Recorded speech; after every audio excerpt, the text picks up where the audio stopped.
our first ever editors panel. Thank you, Macmillan, for providing these amazing editors to us today. We're hosting Engel Laird, Jenna Johnson, Miriam Weinberg, and Carolyn Blakey. So I'll turn it over to Dominique. Thank you, Anne, and good afternoon, everybody. My name is Dominique R. Jenkins, and I'm the Senior Manager for Author Events at Macmillan, and it's my pleasure to welcome you to our Macmillan Editor Book Buzz. I'm also joined by your Macmillan reps, Gigi Reinheimer and Mike Slack, and we're very excited to have the opportunity for our editors to present their titles to you. We would like to thank Ann Seaton, Calvin Crosby, Valentina Bunnell, and Emma Olson for helping us put together this amazing program for you. And just a bit of housekeeping. Each editor will have 10 minutes to present his or her titles, and there will be a Q&A after all the presentations are done. You can add your questions in the chat, and Mike and Gigi will read them during the Q&A. If you have a question for a specific editor or about a specific title, please include the editor's name or title in your question, and we'll do our best to get to everyone's questions. We've also created an Edelweiss collection with the titles being presented, which we will add to the chat. And now let's get started. Our first presenter is Carl Engel Laird. Carl is an editor for Tor.com Publishing, where he acquires speculative novels and novellas. His list focuses on defying genre classification, publishing a diverse range of authors, and breaking hearts in style. Carl has worked on such titles as Gideon the Ninth by Tamsin Muir, Witchmark by C.L. Polk, and J.Y. Neon Yang's Tensorit series. Originally from Oklahoma, Carl now lives and works in New York City. He stays away from zoos in New York, though, because when he was 7, he fell into the wetlands exhibit at the Tulsa Zoo. That exhibit has now been closed, probably because it was so easy for 7-year-olds to fall into it.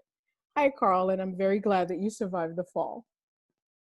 Thank you, Dominique. It was a short fall into a soft, wet landing, thankfully.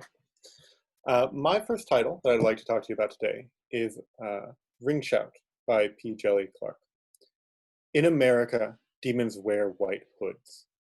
The Klan has grown in power through a demonic pact with creatures from beyond our land, and these Ku Kluxes, dressed in human flesh, now stalk America, hunting Black folks and spreading fear and hatred everywhere they go. Standing between them and their ultimate aims is Maurice Boudreau and her magic sword, which contains the memories of 1,000 murdered slaves. Along with her fellow resistance members, a foul-mouthed sniper and a former Harlem Hellfighter with a penchant for explosions, they hunt their hunters and try to prevent the Klan from unleashing literal hell on earth in this darkly fantastical work of historical horror. Oh, when I first read Ring Shout, it knocked me out. I can't begin to describe the experience of reading Clark's deft management of this historical horror that he manages to merge with a sense of adventure and self-exploration and fun without letting up on the moment-to-moment tension and terror of living under the tyranny of the Klan. This book is a turning point in Clark's career. He's been a big success for Tor.com in the past. We've published 2 of his novellas. He's already won the Nebula Award, the Locus Award, the Alex Award. He's currently up for a Hugo Award, and for his previous Tor.com novella, The Haunting of Tramcar 015. But when we read Ring Shout, we knew he'd taken an evolutionary leap forward in his writing. And when you read it, you'll see for yourselves why we think that, why we are going in so hard with this novella. In addition to being an expert storyteller, Clark is also a master of the subject matter that he's describing. He is a professor of American history with a focus on African American studies. And in preparation for writing Ring Shout, he reviewed hundreds of accounts from former slaves collected during the Great Depression by the Works Progress Administration. That sense of history is deeply interwoven into this powerful adventure that is coming to bookshelves at a truly vital time. Ring Shout comes out in October, and I am looking forward to it. Next, let me talk about Docile, a book that came out in March. Docile boasts the tagline, "There is no consent under capitalism." It is a near-future science-fictional erotic thriller about a young man who sells himself into sexual indenture to keep his family out of debtor's prison and finds his new patron intent on brainwashing him to be the perfect servant and partner. Docile's a really hard-hitting book. It is both extremely critical and powerful on the subject of abusive relationships and on the subject of rape, while also being entertaining, titillating, scary, fun. It's the whole package, and I'm incredibly proud to have edited it. It is perhaps a book I've worked the hardest on editing. When I bought it from debut author K.M. Spera, we threw out the whole back half of the book because we knew we had to get the recovery from the main character's emotional abuse exactly right if we were to get across this book's powerful message. And I'm very, very proud of the result. K.M. Spera is a consummate professional. He responded incredibly well to all of the edits we went through. And the result is a testament to his ongoing project of presenting the deep human messiness of relationships, of the imbalance of power between people in moments of love and hatred, of the intricacies of consent. This is the first of 3 books we have in contract with Spera. The second one will be coming out next fall, and while it is a much more fun book than Docile and has road trips and sword fighting and monsters to kill, it continues his work of exploring the many gray areas around consent. I think this focus is what will keep K.M. Spera at the center of some of genre's most critical conversation for a long time to come. Think of this book as a science fictional 50 Shades of Grey, if 50 Shades of Grey knew that its central relationship was deeply problematic. And the last book I'd like to talk to you all about today is A History of What Comes Next by Sylvan Nouvelle. You've probably heard of Sylvan Nouvelle. His previous series, The Themis Files, was an immensely popular trilogy, which began with Sleeping Giants. A History of What Comes Next is his first novel since completing that series, and the beginning of a new trilogy, the Take Them to the Stars trilogy. This is a series we're investing heavily in through Tor.com. We have a lot of faith in Sylvan Nouvelle, and we think this book also has a killer premise. It is a historical thriller, this one set in the 1940s, that we are calling the Shakespearean love for the rocket generation. It follows a long intergenerational project of a secret order of people bent on twisting human society's progress through the sciences, through social programs, in order to develop rocketry and rocket flight to eventually escape from Earth. Our protagonist of this book has been tasked with infiltrating the Nazi German rocket program and extracting the rocket scientists as that empire begins to fall. It is,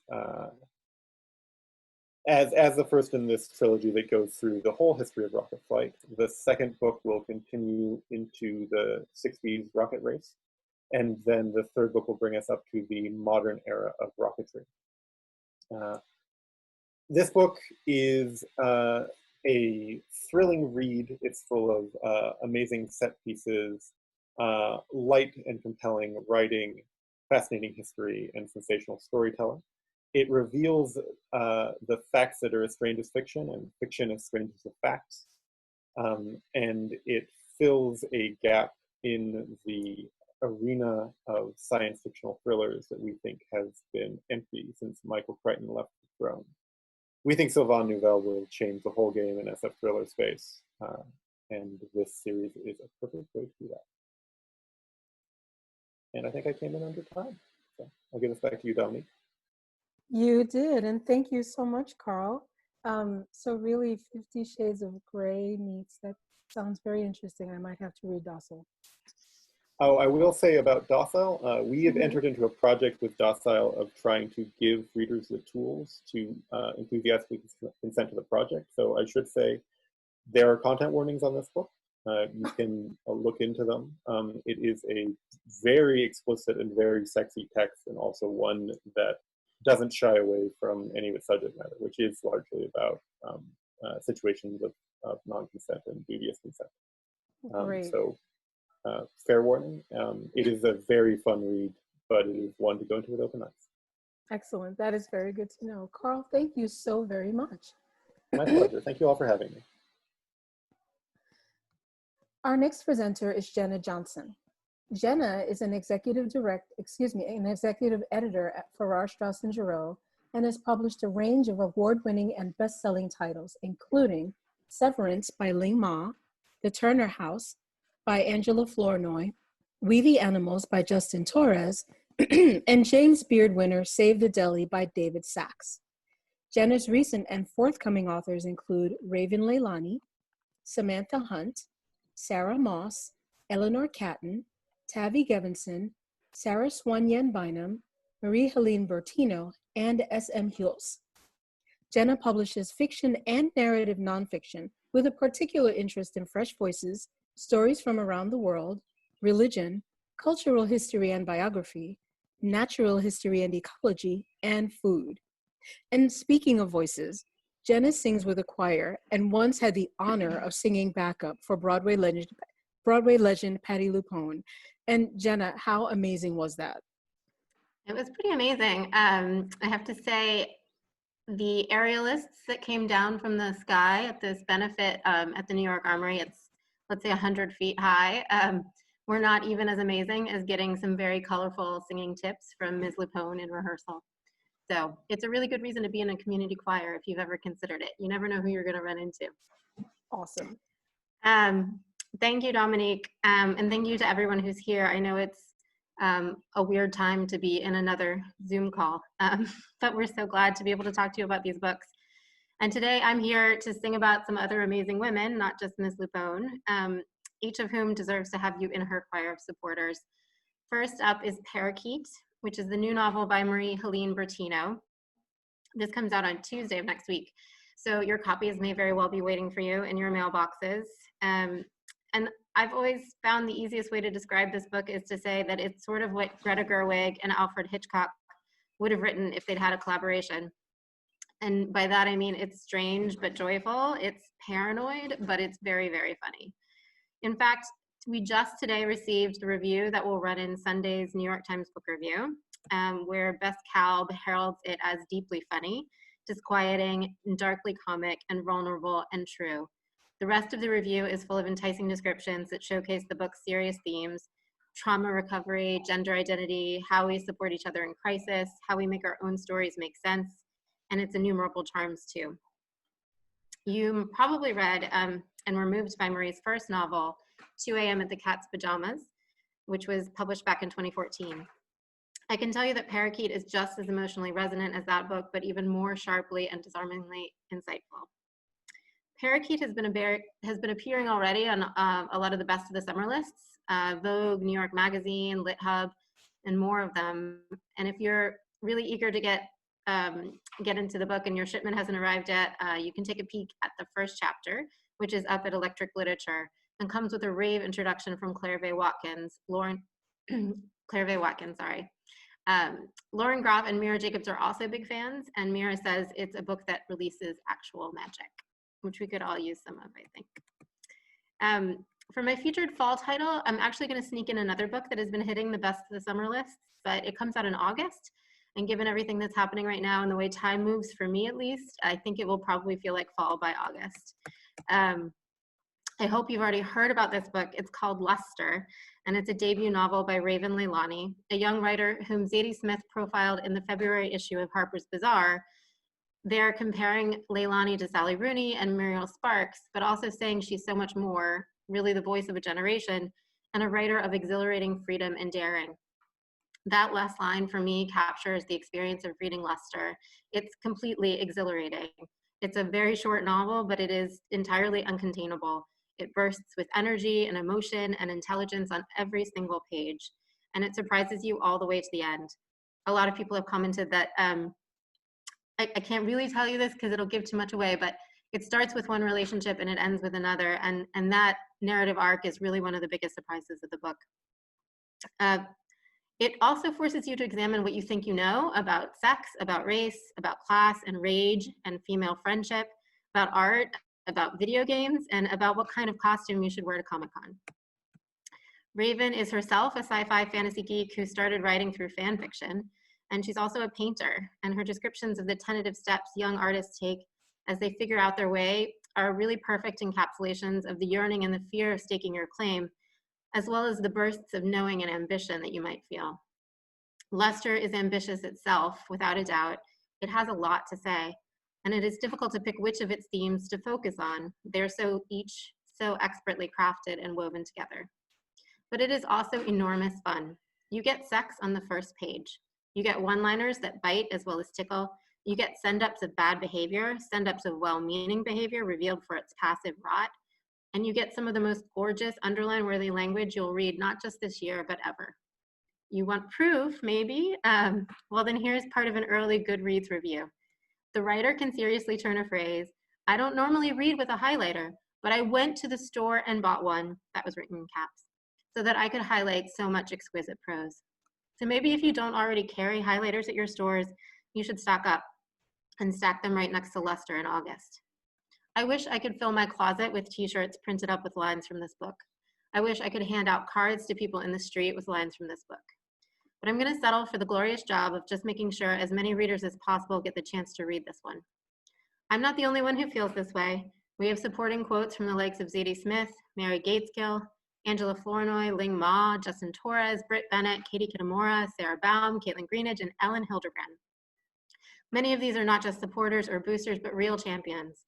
They're going to be getting the word out, as are Samantha Irby, C. Pam Zhang, Jamie Attenberg, and others who read the book early and are on record as fans. If that's not enough, if the appearance of Lester on a slew of summer reading lists isn't enough, if the starred Kirkus we got in just today isn't enough, take your fellow booksellers' endorsements as reasons to jump into the Squire. They're all posted in Edelweiss, and many of them already say that Lester is one of the best books of 2020. But I'll give you just a few to close here. Sarah Bagby of Watermark Books in Kansas says, "Enormous, funny, mind-bending, and tragic. I felt like I was spun around and pushed, staggering into another dimension." Billy Butler from Bookshop Santa Cruz says, "It's filled with unexpected turns at breakneck speeds. This is a multifaceted and brilliant book, as well as an extraordinary debut." And Julie Slavinsky at Warwick says, "Do yourself a favor and carve out enough time to devour this book in one long gulp. Once you start, you won't want to put it down." Indie Next nominations for August are due on Tuesday, so if you don't already have an ARC in hand, we can get you one before then, and we'd love for you to join the enormous swell of energy bringing this book into the world. Like I said, it's pretty short. And finally, I just want to mention one title that I bought right before the quarantine hit, and we'll be bringing it out in April 2021. It's been 15 years in the making, and it's an epic, magical realist portrait of a mythical archipelago. The book and the place are called Poppy Show, and the book was written by a British Jamaican writer named Leonie Ross. It's set across one day and traces the lives and choices of several residents, including a man named Xavier, who was selected by the gods to act as the community Mcconaughey, a chef with magic in his hands, who is tasked with making one perfect meal for every resident in the course of his life. It's gorgeous, it's hilarious, and even as it lays out the effects of generations of governmental corruption, it manages to be hopeful. In this book and in this place, the world is a mess. But unlike most dystopian novels, the possibility of redemption comes not just from the extraordinary survival of one person, but from the coming together of the community. It's a book we could all use now, but it will resonate and lift us up for generations to come. Thank you. Jenna, thank you so much. And I have to say, I read Luster. It was exquisite, and I hope everybody picks it up. And Poppy Show sounds amazing. I can't wait to read it. Thank you. Yeah. Our next presenter is Miriam Weinberg.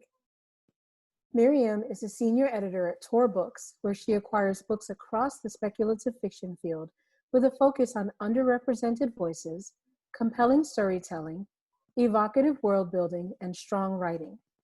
Miriam is a 3-time Hugo nominee for Best Editor Long Form and has worked with a number of phenomenal and award-winning authors, including the New York Times best-selling novelist V.E. Schwab, national best-selling authors Sarah Gailey and Charlie Jane Anders, and rising stars like Madeline Ashby, as well as the young adult novels of fandom star Mark Oshiro. Miriam lives in Brooklyn with her husband and dog Luna. Miriam is also quite the equestrian. She can stand up on the back of a moving horse, and chances are about 75% that she can do a backflip as a dismount. So Miriam, really only 75%? I bet you can do one. I think my worry is I haven't done it since maybe 2008, so I feel like the gravity has happened. I understand. Backflip might still be there. The horseback skills might still be there. Together, I'm not so sure about. Gotcha. Is my video coming across okay? Yep, we can see you. Great. It's really exciting to be here. I know that this isn't easy, but I'm, along with my colleagues, really excited to be delivering some distractions in the form of brilliant books. I have a few things I wanted to talk to you about today, all of which will prove diverting and consuming in very different ways, from a debut author doing what we're calling the next wave of the Scandinavian invasion with Nordic Gothic style writing, and then a very American magical realism book from Elia Johnson for her first novel in 7 years, and the next biggest book from New York Times bestseller V.E. Schwab. You know, it's so funny to me just looking at all these covers together and being like, wow, I really have a color palette, but it's really exciting. You Let Me In is the kind of book that you just can't put down. I read it on submission all in one sitting, and the next 3 people I gave it to said the exact same thing. It combines the tantalizing danger of the darkness of the woods behind your house with a kind of sinister domestic thriller pacing of Gillian Flynn or Shirley Jackson. This is for the discerning thriller reader and for the magical realism and fantastical reader alike. I like to say that it's the dark fairy tale baby of Holly Black and Megan Abbott if they had sent it to be raised by Elizabeth Hand and Marilee from We Have Always Lived in the Castle. The author is a Norwegian debut. She has a second book coming that I've been calling Midsummer Harvest Time, which is not the final target, not the final title. But it's about 3 women who go up for a mountain harvest in a Norway summer, and 2 in a parch come down and what happened there. It's really something. This author is definitely for the stay sexy and don't get murdered crowd, as well as your traditional novel crowd. I think Joanne Harris called it the favorite novel that she's going to read all year. And I think my favorite quotes are a tie between Alex Harrow from The 10,000 Doors of January, who says, "You Let Me In is the kind of fairy tale that keeps you up at night because the monsters might be real." And Louisa Morgan, who wrote The Secret History of Witches, who said, "You Let Me In is a dark, delicious confection of a novel, a tour de force of the unreliable narrator." Or is it? It's really fun. I think you'll read it in just one sitting. And it's, you know, up to you if you think it's fantasy or not. So yeah. And then I have that book just came out in April. We're really excited to be seeing it on shelves. We'll have the paperback in the spring of 2021, and a follow-up novel from Camilla. And she also has a historical fiction coming from, I believe, Grand Central, that is called triflers need not apply about the slightly fictional story of a true 18th century murderer from the American heartland. And you're going to be seeing her name a lot, I think. Moving on to my own summer title, Elia Dawn Johnson's Trouble the Saints, a novel that has been at least heralded as, in a word, awesome by N.K. Jemisin.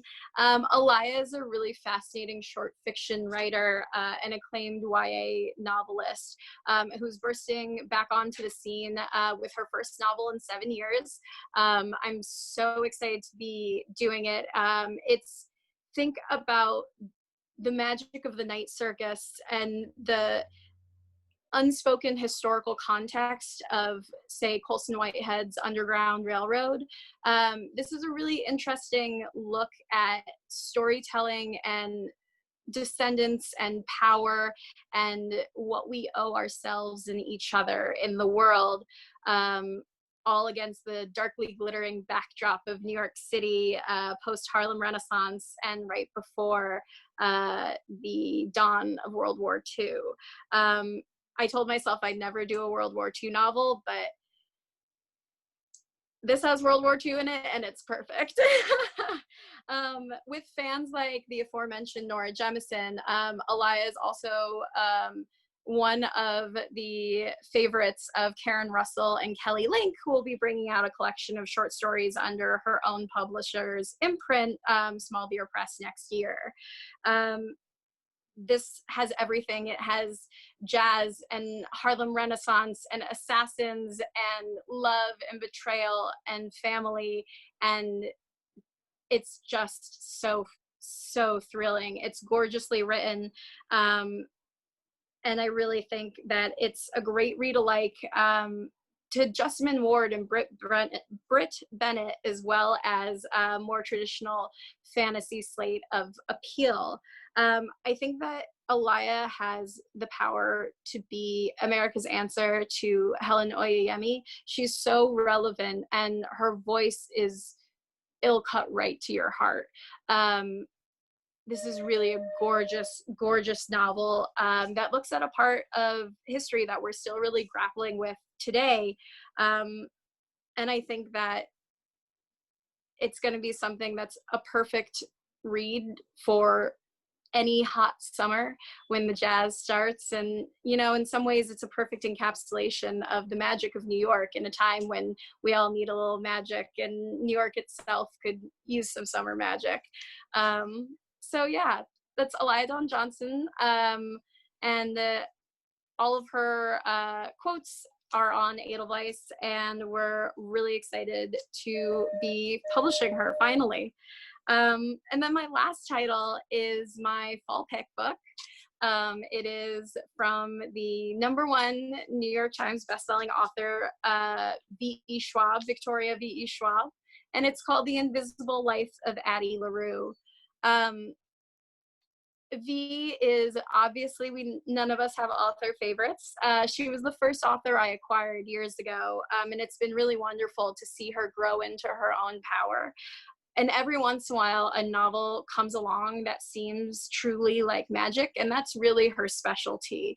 Her best-selling Shades of Magic series was hailed by Deborah Harkness as a book to treasure, and called a priceless object brought from another world. And Adeline Larue is the kind of woman that's really going to capture the hearts and souls of book clubs, fantasy readers, movie enthusiasts everywhere. It's the story of a young girl in 17th century France who, in a moment of desperation, makes a deal with the devil and finds out that immortality is not quite what she thought it would be.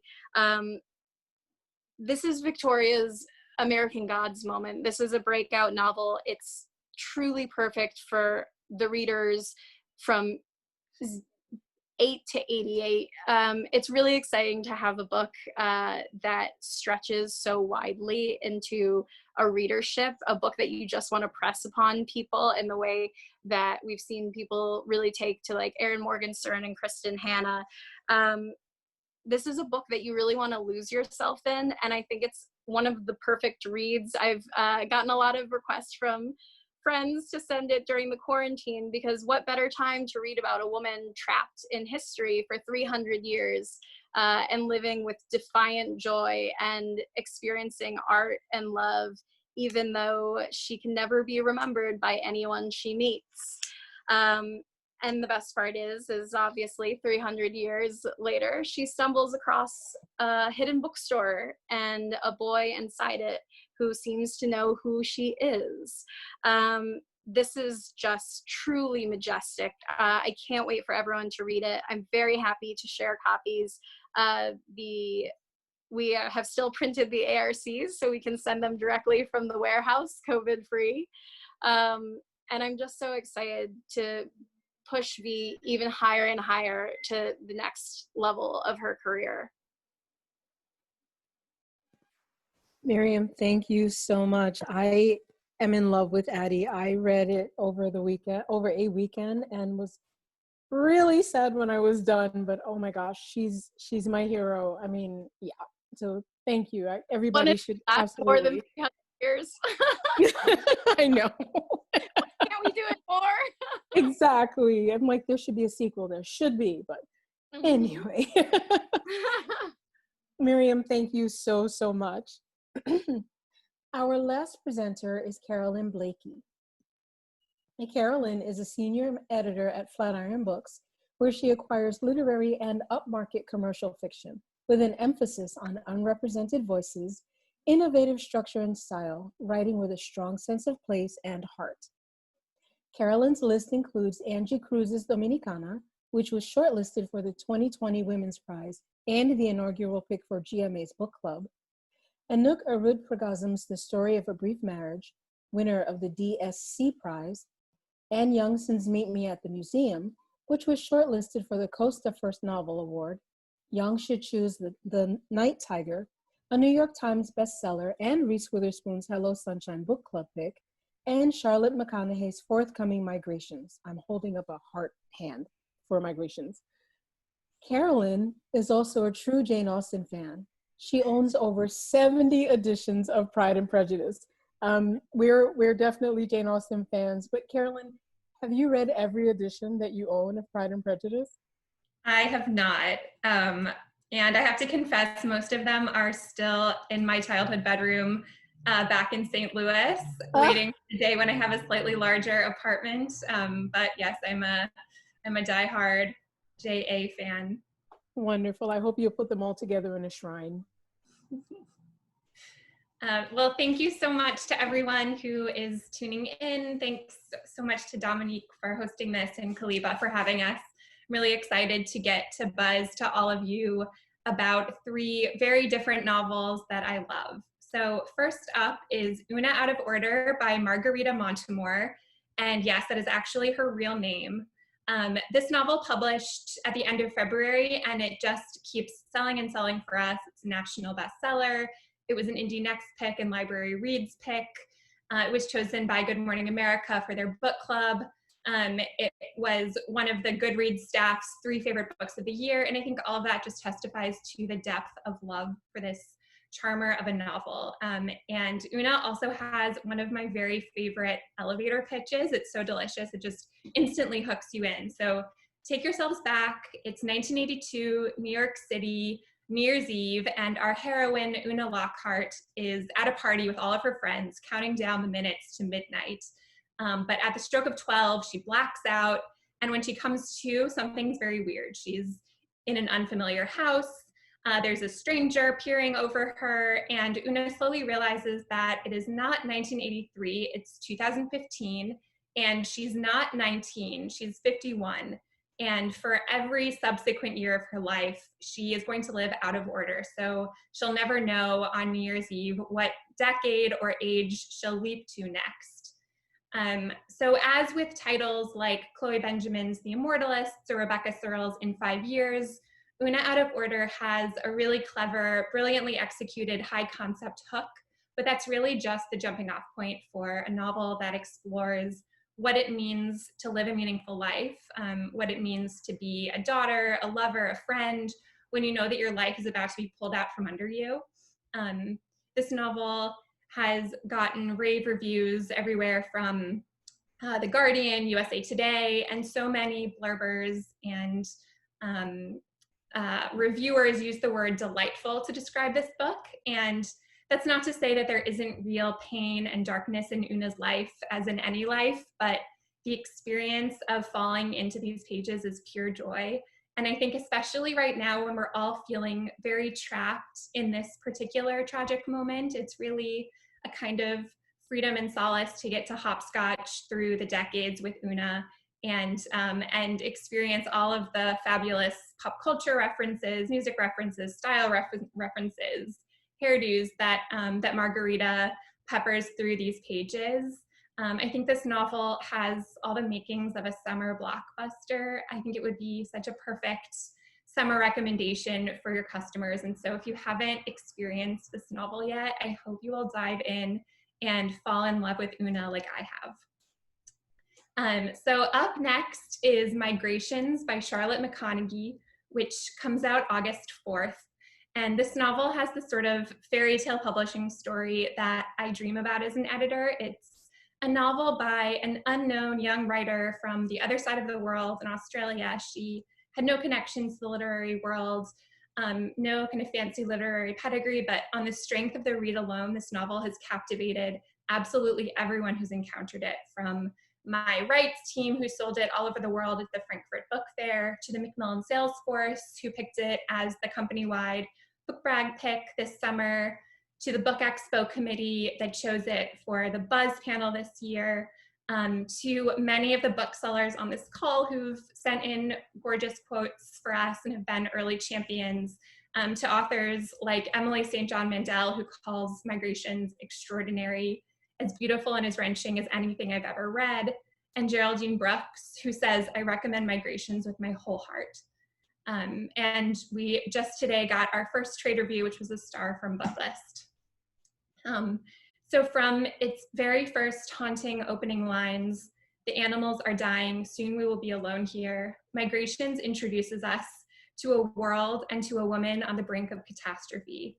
The planet has continued to warm, the wild has continued to disappear, and against this backdrop, our indelible narrator, Franny Stone, has set herself a seemingly impossible mission, which is to follow one of the world's last flocks of birds on what might be their final migration from the Arctic to the Antarctic. And she talks herself onto one of the last legal fishing boats in the Atlantic and sets off from Greenland, chasing the birds south. And as the journey progresses, the dark secrets in Franny's past, secrets that she's been keeping from the reader, from her crew, from herself, slowly unravel, and we start to understand what she's really running towards and running from. This novel has everything. It's an epic love story. It's a mother-daughter story. It will take you far away from your quarantine, everywhere from Greenland to Antarctica to the Australian outback to the coast of Ireland. It has some of the most beautiful nature writing I've ever experienced in a novel. It has these incredible themes that I think book clubs will devour, and it addresses climate change in a way that feels so urgent but never despairing. This novel is all about hope, and we have the highest of hopes for it. So if you haven't read it yet, I envy you the first night you'll stay up way too late reading it. And if you want to hear more about it and hear from Charlotte herself, I hope you will tune in to our conversation tomorrow morning at 10:30 Eastern as part of Book Expo's virtual Buzz panel.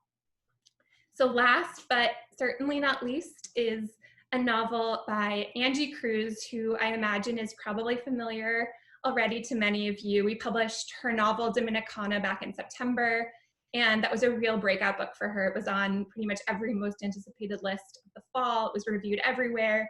It won an Alex Award. It's currently shortlisted for the Women's Prize. It really kind of catapulted Angie into the next level, and we're going to be publishing her paperback in a few months with a gorgeous brand new repackage, and I'm just really excited to get to continue working with her. If you've met her, you know she is a total force of nature. She's a tireless champion of other writers, especially other Latinx writers. She is such an advocate for the indies, and she is just a joy to get to partner with in publishing her novels. And she has a new book coming in fall of 2021, which I know is far off, but I'm just so excited to have more work from her. I couldn't resist telling you a little bit about this. So like Dominicana, the Immigrants Handbook is inspired by the women that Angie grew up with, the women in her community. It's about a woman in her 60s who immigrated to New York City from the Dominican Republic when she was young. And she's had the same job for her entire life. But when the financial crisis comes, she's laid off and has to go back to the job market for the first time. And the novel imagines that she goes to a headhunter and, is kind of faced with the most common kind of banal interview questions. So things like, what are your strengths and weaknesses? What makes you a good colleague? What's a mistake you've made on the job? And instead of giving a sort of rehearsed answer, she answers them really candidly in her own inimitable, hilarious, body, raw voice. And so we get the story of her life filtered through this really inventive frame. And one of my favorite things to talk about with this novel is Angie's process in writing it. She wrote it on sort of stolen moments, on long train rides between Washington Heights and Brooklyn. And she'd take a question and draft an answer, and then she would record it into her iPhone to continue honing the immediacy of the voice and the energy of the voice. And so when she was ready to share it with me, instead of emailing me a Word document, we went to a bar and had a drink, and she gave me an earbud, and I got to listen to the first couple of chapters. And she performed a section of the book at the Texas Book Festival last year at the Literary Death Match, and she brought the house down, won the competition. This book is going to be electrifying, and I can't wait to share it with all of you later this year. So that's The Immigrants Handbook from Angie Cruz. Wow, I love Angie Cruz, and I cannot wait to read it, Carolyn. Thank you so much. Oh my goodness. So I'm going to turn the chat over to Mike and Gigi, who will read any questions that we received in the chat. And there is still time for you to add your questions, so feel free. And Mike and Gigi, over to you.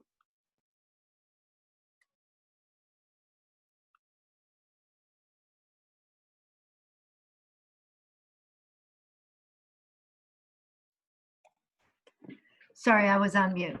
Mike, Oh, you yeah. want to start? I've been unmuted. Can anybody hear me? Yes, we hear you. Okay. I got an alert that I was muted. I don't see a lot of questions yet, but there's a bunch of shout outs, and there is a question for Carl from Mary Elizabeth asking if it's about Take Them to the Stars. She's wondering if the lady astronaut titles are a good comp. Yes, they're an excellent comp. This is, I think, a bit less alternate history than the Lady Astronaut of Mars, but they both are deeply involved in the rocket race and the space programs, and are both deeply connected to the real history of those events. So excellent comp would be the Lady Astronaut of Mars series. So there's a lot of love pouring in from booksellers and from reps and from Dominique. Are you guys able to see these, or do you want us to read them out to you? It would be great if you could read them out, Gigi. Yeah, I don't know who's looking at the chat. There's a lot of love, especially for Luster, which I also very much loved and couldn't put down. And I still have a few galleys if anybody wants one. And then is it Mary Elizabeth? It's MC. Yeah. The comp is Murderbot for the Win. That's for you, Carl, I think. Thank you. I'll pass that sentiment along to the editor, but that's very much how the whole Tor.com team feels. Julie Slavinsky wrote Loved Luster. Sarita's here and is commenting on the various comments from booksellers and has offered to send books when the reps don't have galleys to send. Yes, happy to do that. Thank you, Sarita. Miriam, I think you made a comment about Addie Larue and that there were ARCs. Yes. This has been a kind of an issue lately because a lot of ARCs were not produced and we're not sure which are available, but I think there's going to be a lot of requests for this, so it's good to hear. Are those available now? Yes, we actually did a few. This is one of the biggest tour books, both of the fall and of the year. So we had a round of AVMs and then 2 rounds of ARCs. So right now we have the first round of ARCs that didn't have that beautiful cover, that had a temporary cover. And then we are still printing a great ARC step back with all the amazing bookseller love that we've gotten, and the real cover. And that's still, as far as we know and as far as the printer holds, actually happening. So we can send you copies of the non-step back ARC from the warehouse now. And in the next month, we're thinking we'll get the next round. Great. I had commented that it was Addie Larue long before the catalog was even presented to reps. Booksellers were asking me for ARCs of Addie Larue. So big anticipation. It's really something special. I feel so lucky to at all be involved in it. Like I said, Bee's Kind of Magic, she can do anything from basically any genre to any age group. And this is just, it's so much fun to read, honestly. It has all the things I love. It's like art history and a woman finding herself, and also a very intense love story and magic through the ages. I found somewhere recently a video of her reading a section from this too, like an advanced section. I can't remember. I can send I'll look it up and send the link if anybody wants it. I know that she's a very good reader of her. She was doing an Instagram at the beginning of the quarantine period. V started doing a read aloud for a couple weeks. She read something every night: poetry, short stories, chapters of novels she loved. Her Addie was, I think, the first thing she read, and I think it's in her highlighted stories on Instagram. And it's also up on, if everyone has access to Edelweiss and MDL, it's up there too, as it's just been picked as the sales choice for the Macmillan 2020 book brag. Couple of comments here too. Mary Elizabeth wrote Amazeball's description of You Let Me In from Miriam. And also Mimi Hannon from La Playa Books said, loved You Let Me In, great mixture of psychological thriller and dark fairy story. I loved it. Thank you. I'm so glad to see other people loving it. I can't wait to tell Camilla. What next? A lot of love for Una. Nice to see. Questions. Also for migrations, personal favorite as well. A lot of us got to meet her. Being excited about the next Angie Cruz. What's that? I'm really excited about the next Angie Cruz. I made like 5 of my friends read Dominicana, and I'm really, that next book sounds amazing. Oh, thank you so much. I'm super excited. She's supposed to finish a draft by the end of summer, so fingers crossed that we'll have something soon. I'm so proud of all these authors turning in their books. I know. It's unreal. Lots of love for migration too. Yeah. Go ahead, Mike. Sorry.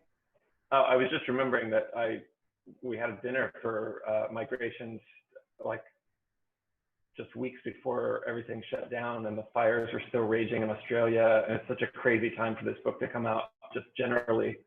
Yeah.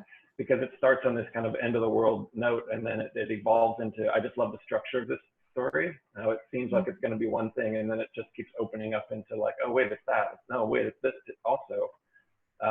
There's everybody that's read it has just been blown away by that book. So I'm so glad. Thank you. I know it feels like such a dream that she was here in January. It feels like a year ago, even though it was just, she was supposed to be here this week for Book Expo, but alas, I'm just glad that we got to bring her over earlier this year.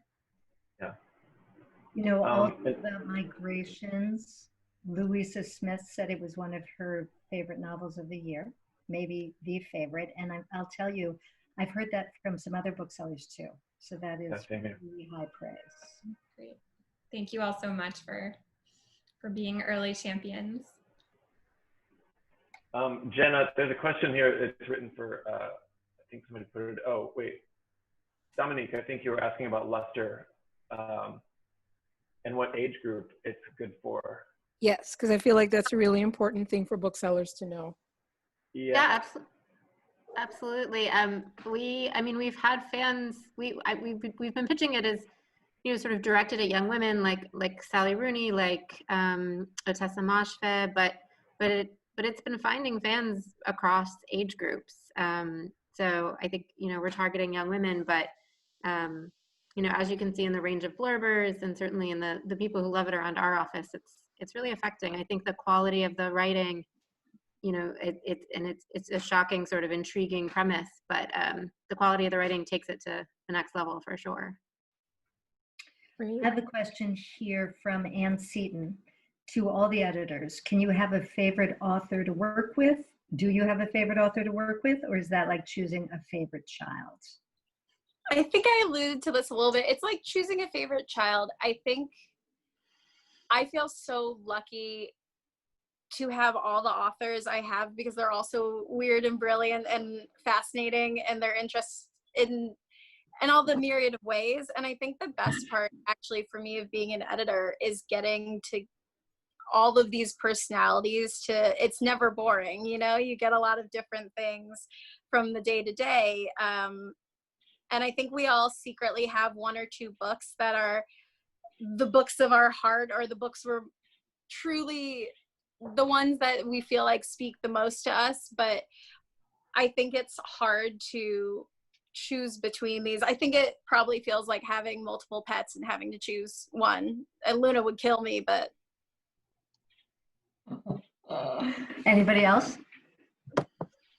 No, I think the really exciting thing about working with a range of authors is that each one teaches you something different. And it's so exciting to, I mean, you're having emotional relationships with them and long-term personal relationships with them too. But every book and working with them and hearing their passions is, I mean, it's sort of like just being a reader, in that each book comes to you when you need it. And acquiring books is like that too.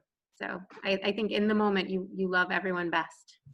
Yes, that's exactly. You're like, oh, I love them best, and tomorrow I will love someone else best. Although, let me know about Samantha Hunt's next book. I will.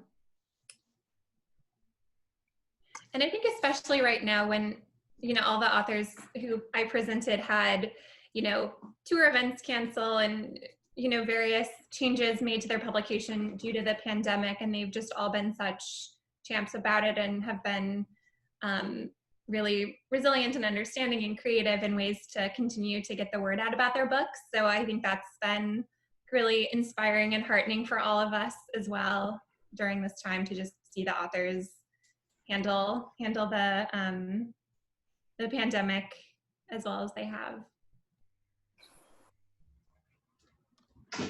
I will say, I do have to shout out for a second, because of the pandemic, the creativity, I think, of so many of these authors is, you shouldn't be shocked because you work with them, and you know, you see them grow. But even in nonfiction ways, I work with, I'm lucky enough to work with Sarah Gailey, and they're a brilliant fantasist. They're such a great writer of fiction, but they write really brilliant nonfiction, and they started a newsletter about cooking that's also kind of about existing in the pandemic, and it's so soothing. It's like watching Roxane Gay's Instagram, but also maybe a ghost. It's so soothing.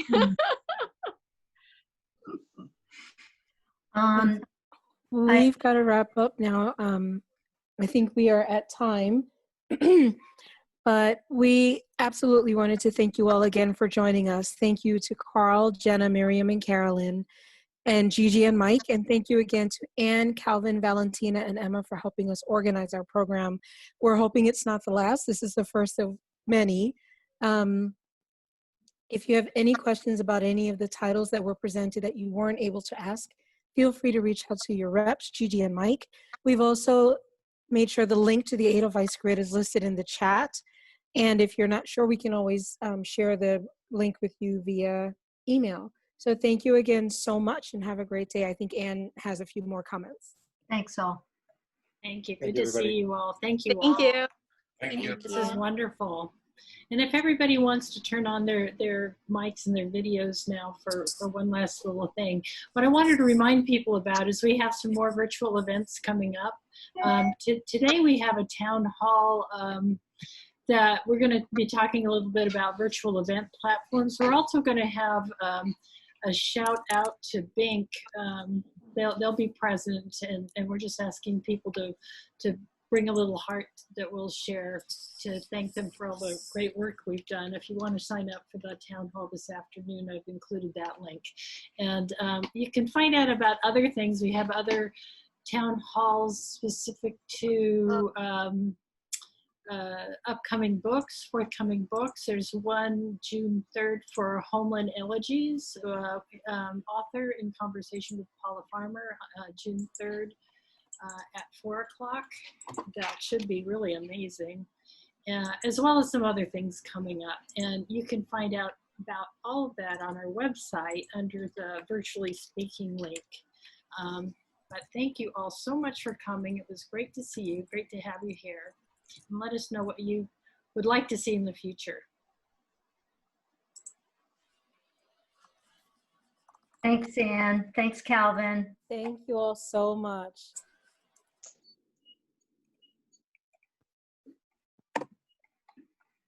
Bye. Bye. Thanks. Bye. It's a wrap.